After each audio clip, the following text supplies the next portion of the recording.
میرے محترم بزرگوں اور دوستوں، عمرے کا لغوی معنی ارادہ کرنا آتا ہے، قصد کرنا، ارادہ کرنا آتا ہے، جبکہ شریعت کی اصطلاح میں عمرے کا معنی ہے بیت اللہ کا طواف اور صفا مروہ کے درمیان سعی کو شریعت کی اصطلاح میں عمرہ کہا جاتا ہے، کیونکہ آدمی بیت اللہ کا طواف کرتا ہے اور اس کی زیارت کرتا ہے، صفا مروہ کے درمیان وہ چکر لگاتا ہے تو اس کی زیارت کرتا ہے، اس لیے اسے عمرہ کہا جاتا ہے۔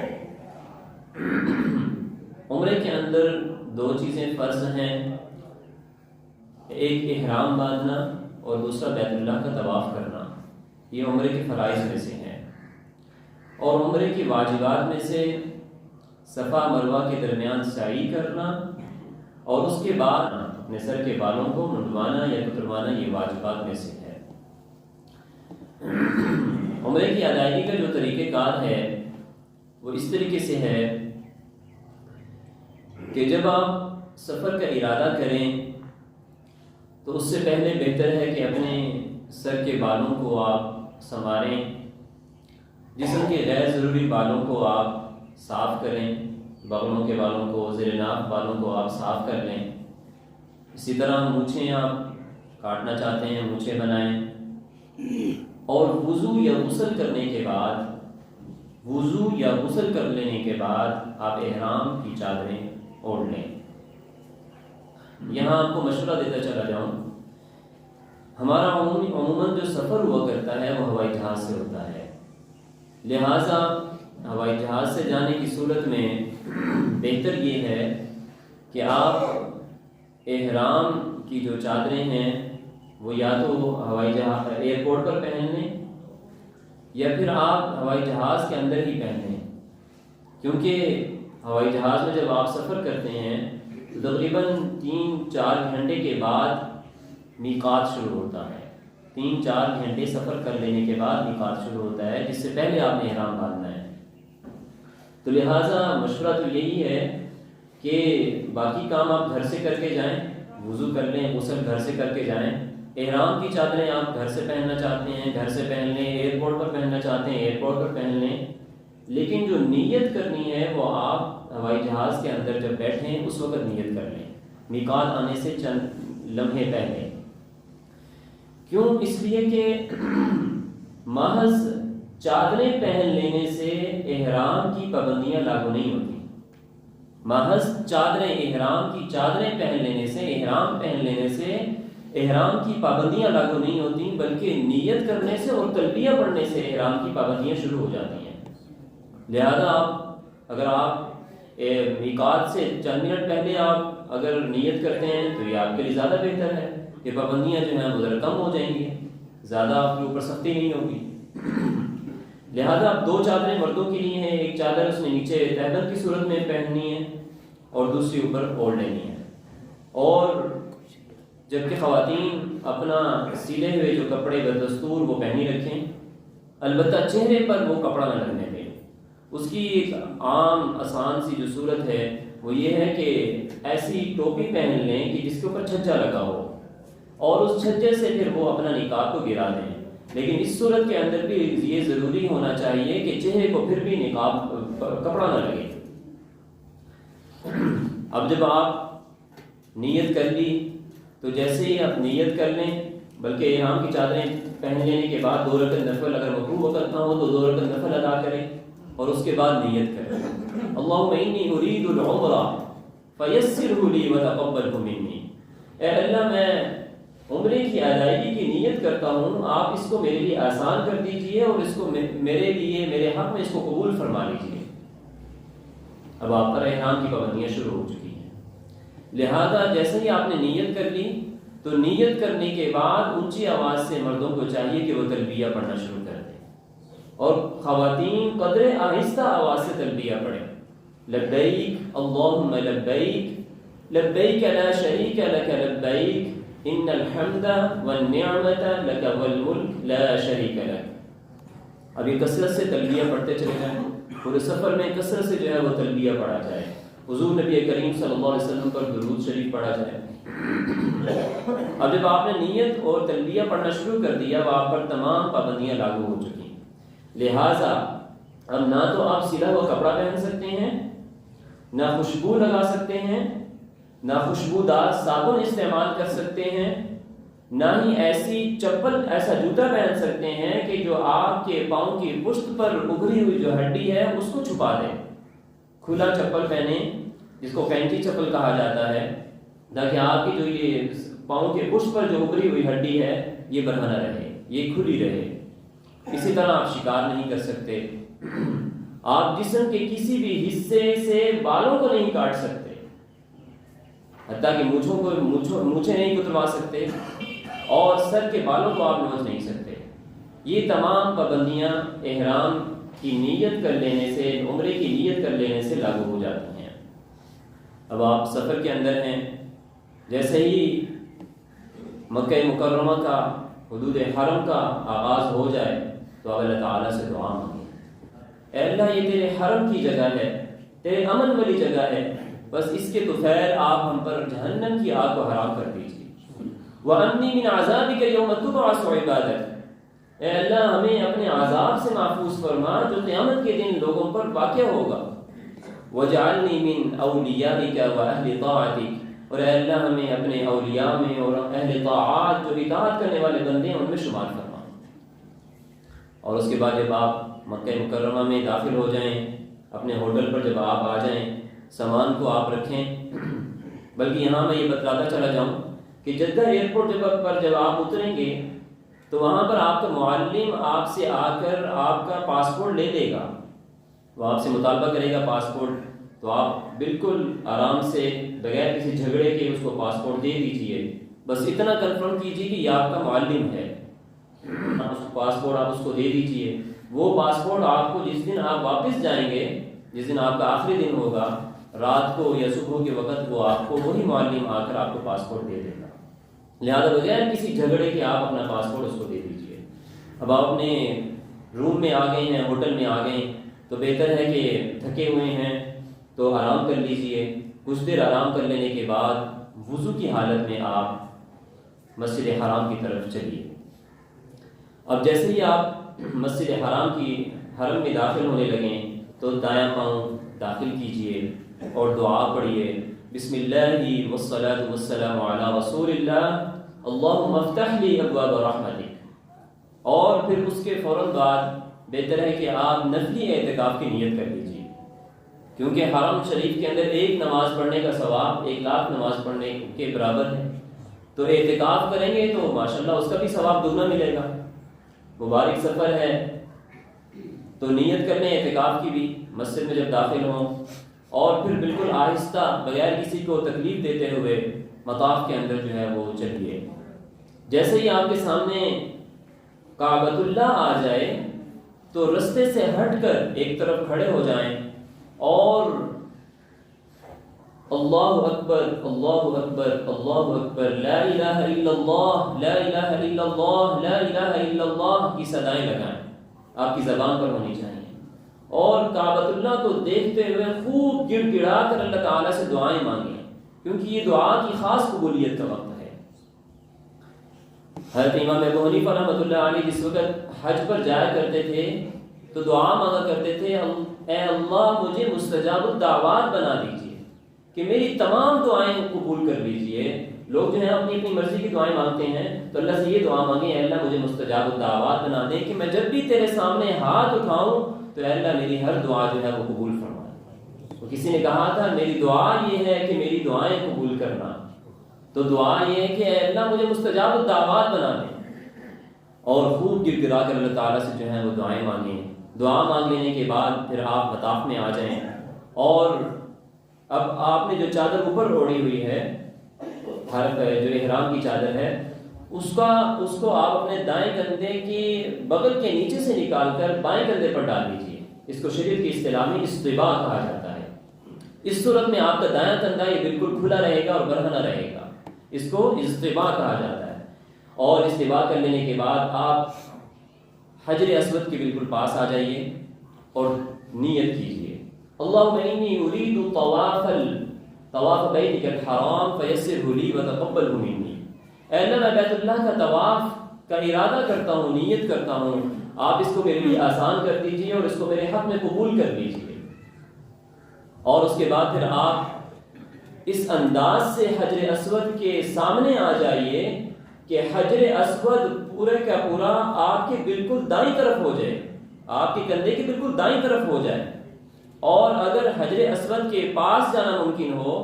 تو حجر اسود کے بالکل پاس جا کر اپنے دونوں ہتھیلیاں حجر اسود کے اوپر رکھ کر اس کو بوسہ دیجیے اور دعا پڑھیے، بسم اللہ اللہ اکبر وللہ الحمد والصلاة والسلام علی رسول اللہ. اور اگر حجر اسود کے پاس جانا ممکن نہ ہو تو دور ہی سے حجر اسود کے بالکل سامنے آ کر اشارہ استلام کیجیے. اشارہ استلام کا مطلب ہے اپنے دونوں ہاتھوں کو بلند کر لیجئے اور حجر اسود کے بالکل سامنے کیجیے اس انداز سے، اور دعا پڑھیں بسم اللہ اللہ اکبر وللہ الحمد والصلاة والسلام علی رسول اللہ، اور اپنے دونوں ہاتھوں کو بوسہ دے دیجیے. اب آپ نے دائیں طرف کھسک کر اب چکر لگانا ہے، اور یاد رکھیں پہلے 3 چکروں کے اندر مرد حضرات نے رمل کرنا ہے، یعنی اپنے شانوں کو حرکت دینا ہے، تیزی کے ساتھ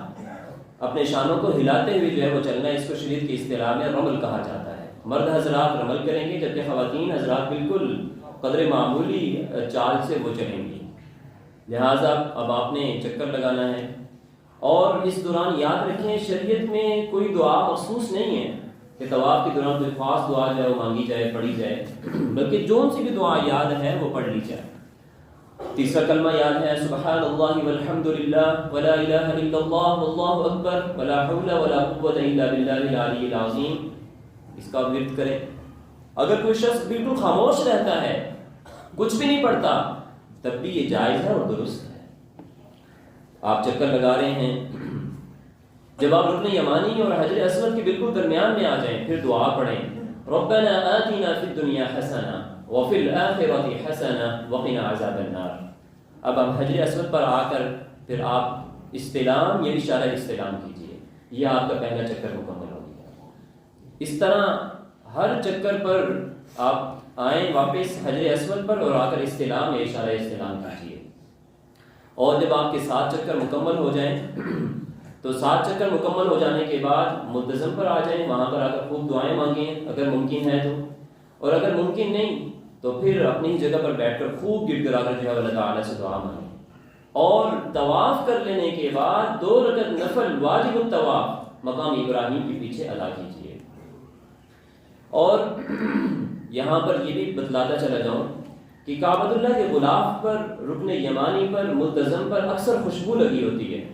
تو لہٰذا احرام کی حالت میں آپ بہتر یہ ہے کہ اس کو ہاتھ نہ لگائیں تاکہ دم پڑنے کا خطرہ نہ ہو. یہ خوشبو کا استعمال ممنوع ہے احرام کی حالت میں، لہٰذا اس سے جو ہے وہ بچا جائے. بعد میں جس وقت آپ عمرہ کر لیں تو آپ ویسے طواف کے لیے آئیں تو آپ ملتزم پر آ کر اپنے آپ کو بالکل جسم لگا دیجیے اور خوب دعائیں مانگیں، کعبۃ اللہ کو ہاتھ لگائیں، رکن یمانی کو ہاتھ لگائیں. اب آپ کا یہ 7 چکر مکمل ہو گئے. اس کے بعد اب آپ چاہتے ہیں زمزم پینا چاہتے ہیں تو زمزم کے پاس آئیے اور آپ خوب جو ہے پیٹ بھر کر زمزم پئیں اور اللہ تعالیٰ سے دعا مانگیں. اللہم انی اسألک علما نافعا ورزقا واسعا وشفاء من کل داء. اللہ میرے علم میں اضافہ فرما، میری رزق میں وسعتیں عطا فرما، مجھے تمام بیماریوں سے شفا اور صحت عطا فرما. زمزم پی لینے کے بعد آپ صفا مروہ کی سعی کے لیے روانہ ہو جائیں. صفا مروہ کی سعی کے لیے جس وقت آپ صفا پہاڑی پر آئیں تو بیت اللہ کی طرف منہ کر کے آپ دعا مانگیں،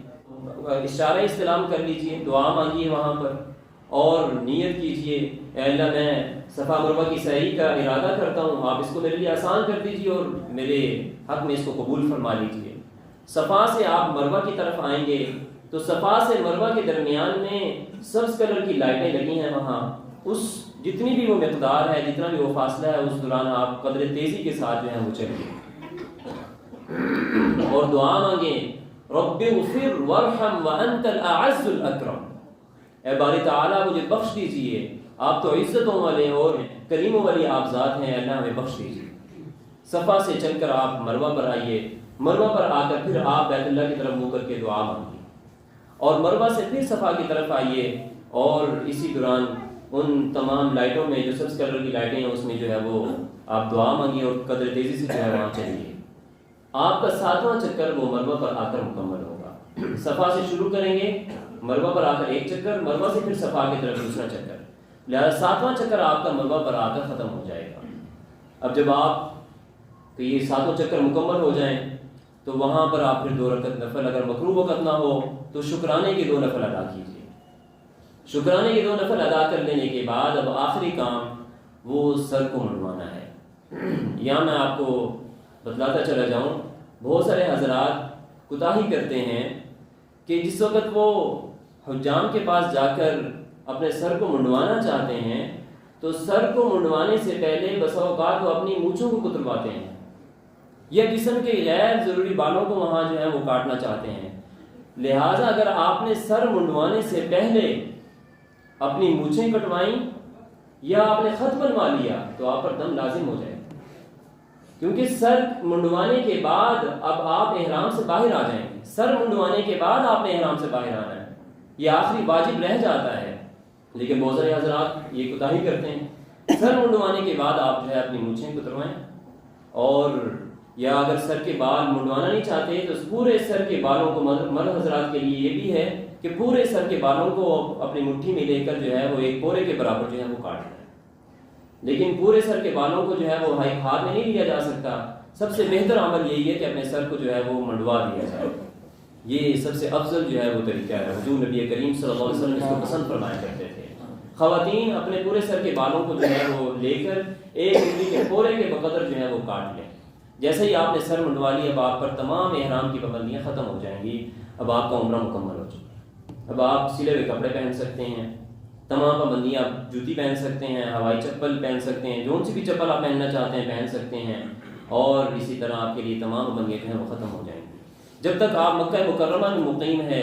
تو سب سے بہترین عمل آپ کے لیے یہ ہے کہ آپ بیت اللہ کا طواف کریں، کثرت کے ساتھ بیت اللہ کا طواف کیجیے، اور بیت اللہ کے نفلی طواف کے اندر نہ تو احرام کی ضرورت ہے، نہ ہی رمل کی ضرورت ہے، اور نہ ہی استوا کی۔ جب احرام نہیں ہے تو پھر استوا کی بھی ضرورت نہیں، لہذا کثرت سے وہاں پر جو ہے وہ طواف کریں، اور طواف کر لینے کے بعد پھر 2 رکعت نفل واجب الطواف یہ ضروری ہے ادا کرنا، مقام ابراہیم کے پیچھے آ کر ادا کیجیے، یہ عبادت سب سے افضل کہلاتی ہے۔ اس کے بعد جب آپ مدینہ منورہ کی طرف روانہ ہوں تو مدینہ منورہ حضور نبی کریم صلی اللہ علیہ وسلم کا شہر ہے، تو لہذا جب آپ مدینہ منورہ کے بالکل شہر میں آ جائیں تو ایک عجیب سی کیفیت بندے کے اوپر طاری ہو جاتی ہے۔ مسجد نبوی کے مبارک جو مینار ہیں جیسے ہی وہ نظر آتے ہیں دل جو ہے وہ دھڑکنا شروع ہو جاتا ہے، جسم پر کب کبھی طاری ہونا شروع ہو جاتی ہے، آنکھوں میں آنسو آنا شروع ہو جاتے ہیں۔ کثرت سے حضور نبی کریم صلی اللہ علیہ وسلم پر درود شریف پڑھیں، درود شریف پڑھتے ہوئے اپنے ہوٹل میں آئیں اور آرام کر کے اور وضو کر کے یا غسل کر کے جو ہے پھر آپ مسجد نبوی میں حضور نبی کریم صلی اللہ علیہ وسلم کے روضے پر آ کر درود السلام کا ہدیہ پیش کریں۔ اب آپ جب مسجد میں آ جائیں اسی طرح نیت کیجئے نفل اعتکاف کی۔ نفل اعتکاف کی نیت کر لینے کے بعد باب السلام سے آپ اندر داخل ہو جائیے اور ریاض الجنہ میں آ جائیں، بغیر کسی شخص کو تکلیف دیے آپ ریاض الجنہ میں آئیں اور ریاض الجنہ میں آ کر جو ہے وہ نفل نماز ادا کریں۔ یہ ایک حضور نبی کریم صلی اللہ علیہ وسلم کی وہ خاص جگہ ہے کہ جس کے بارے میں حضور صلی اللہ علیہ وسلم نے فرمایا تھا ما بین بیتی و منبری روضۃ من ریاض الجنہ، میرے گھر اور میرے منبر کے درمیان جو جگہ ہے وہ جنت کے باغات میں سے ایک باغیچہ ہے، لہذا جب آپ اس باغیچے کے اندر آئیں تو جتنا بھی آپ کو وقت ملے نفل نماز ادا کریں اور حضور نبی کریم صلی اللہ علیہ وسلم کے اس منبر کے پاس آ کر قریب ہو کر جو ہے وہ نفل نماز ادا کریں، دعا مانگیں خوب گر گرا کر اللہ تعالیٰ سے اس مبارک جگہ کے اندر، جنت کے اندر آپ جو ہے وہ موجود ہیں۔ اللہ تعالیٰ سے یہی دعا ہونی چاہیے وہاں پر بھی کہ اللہ جس طرح آپ نے یہاں پر ہمیں آنے کی توفیق دی تو اے اللہ ہمیں موت بھی یہاں پر عطا فرما اور اپنے اس شہر کے اندر جنت البقیع میں ہمیں دفن ہونے کی جگہ بھی عطا فرما۔ حضور نبی کریم صلی اللہ علیہ وسلم نے فرمایا جو شخص مسجد نبوی کے اندر 40 نمازیں تکبیر اولیٰ کے ساتھ ادا کرتا ہے اس کے اوپر جہنم حرام ہے، اس پر دوزخ حرام ہے، اور جو شخص جنت البقیع میں دفن ہوتا ہے حضور نبی کریم صلی اللہ علیہ وسلم نے فرمایا کہ سب سے پہلے میں قبر سے اٹھایا جاؤں گا، اور اس کے بعد پھر ابو بکر، اس کے بعد پھر عمر فاروق، اور پھر اس کے بعد میں جنت البقیع میں آؤں گا، اور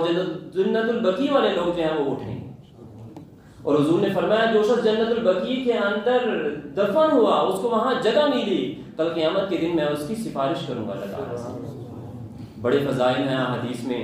مدینہ منورہ کے، اور ریاض الجنہ سے نکل کر پھر آپ جب حضور نبی کریم صلی اللہ علیہ وسلم کے روضہ اقدس پر آ جائیں تو وہاں پر درود و سلام کا ہدیہ پیش کریں، اور الصلاۃ والسلام علی رسول اللہ، السلام علیک ایھا النبی ورحمۃ اللہ وبرکاتہ، اللہم صلی علی محمد النبی الامی وعلی آلہ وسلم تسلیما۔ جو ان سبھی درود شریف آپ کو یاد ہے وہ آپ بالکل آہستہ آواز سے، اونچی آواز سے نہیں، بالکل آہستہ آواز سے حضور نبی کریم صلی اللہ علیہ وسلم پر درود و سلام پڑھیں۔ اور جو حضرات ہماری کالونی سے جا رہے ہیں، میں ان حضرات سے بھی یہ درخواست کروں گا کہ وہ میری طرف سے بھی اور تمام حاضرین مجلس کی طرف سے حضور نبی کریم صلی اللہ علیہ وسلم پر جو ہے وہ درود شریف کا ہدیہ ہماری طرف سے جو ہے وہ پیش کریں۔ اللہ تعالیٰ اس کو قبول فرمائے۔ جب تک مسجد نبوی کے اندر ہیں، مسجد نبوی کے اندر جتنا بھی عرصہ آپ رہتے ہیں، وہاں پر آپ یہاں کثرت سے درود و شریف، درود و سلام کا جو ہے وہ ہدیہ وہ پڑھتے چلے جائیے۔ یہاں آخری مسئلہ بتلا کر میں بات کو ختم کرتا ہوں۔ جو حضرات عمرے کے لیے روانہ ہو رہے ہیں، اگر مکہ مکرمہ میں انہوں نے 15 دن سے زیادہ رہنا ہے تو وہ وہاں پر مقیم ہو جائیں گے، وہاں پر وہ پوری نماز مکمل ادا کریں گے۔ اور اگر وہ 15 دن سے کم میں رہ رہے ہیں مکہ میں یا مدینہ منورہ میں، تب وہ مسافر ہیں تو اکیلے نماز پڑھنے کی صورت میں وہ پھر سفر والی نماز ادا کریں گے، اور اگر امام کے ساتھ نماز ادا کر رہے ہیں تب وہ مکمل پوری نماز ادا کریں گے۔ اللہ تعالیٰ سے دعا ہے اللہ تعالیٰ ہمیں حرمین شریفین کی زیارت نصیب فرمائے۔